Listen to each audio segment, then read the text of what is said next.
ఇట్లాండి కనబడుతున్నాయి.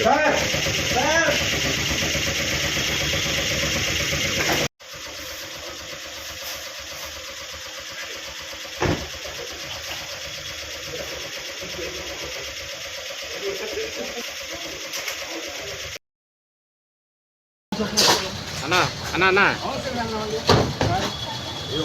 కొంచెం జరిగి మోసన్ గారు, we're here, don't worry, we're here. రేపు మార్నింగ్ వస్తా సార్. రేపు మార్నింగ్ విల్ కమ్.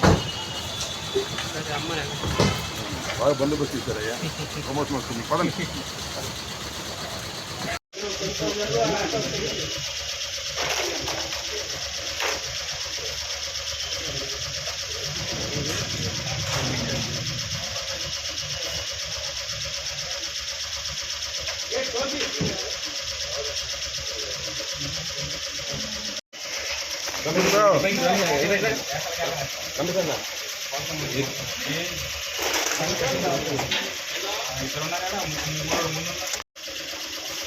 చెప్పలేదు ముందు లోపల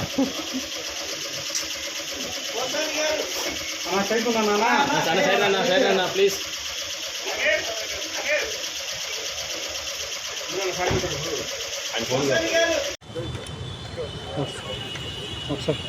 ఒకసారి కెమెరా ఆఫ్ చేస్తున్నాను. డిప్యూటీ స్పీకర్ మళ్ళా ఈయనున్నాడు ఎవరు, కింజారపు అచ్చెన్నాయుడు గారు. ఆయన పోలీసులు ఏం మాట్లాడారో మీరు చూశారు. ఆయనకేమో వ్యవసాయ శాఖ మంత్రి, పట్టాభికేమో అదేదో కార్పొరేషను.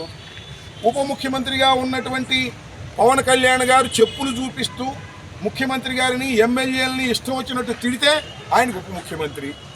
ఇలా మీరు మమ్మల్ని బాగా అనుచిత వ్యాఖ్యలు చేసిన వారిని, బహిరంగ తిట్టిన వారిని మీరేమో పదవులు ఇచ్చి గౌరవిస్తారు.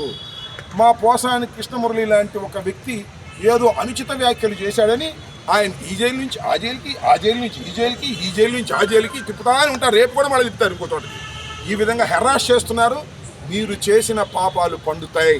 ఇవాళ పండకపోవచ్చు, జమిలీ వస్తే ఈ లోపల పండుతాయి. జమిలీ రాకపోతే 3.5 సంవత్సరాల తర్వాత మీకు పండుతాయి. దీనికి తప్పనిసరిగా ముఖ్యంగా ఇదన్నిటికీ చిత్రీకరిస్తున్నటువంటి ఎర్రబుక్కు రాసి ఎప్పుడు ఎవరిని ఎక్కడ అరెస్ట్ చేయాలో, ఏ జైలుకు పంపాలో అంత స్క్రిప్ట్ ఇస్తున్నటువంటి లోకేష్ గారికి సరైన సమయంలో ప్రజలు బుద్ధి చెబుతారని ఈ సందర్భంగా నేను మనవి చేస్తున్నాను.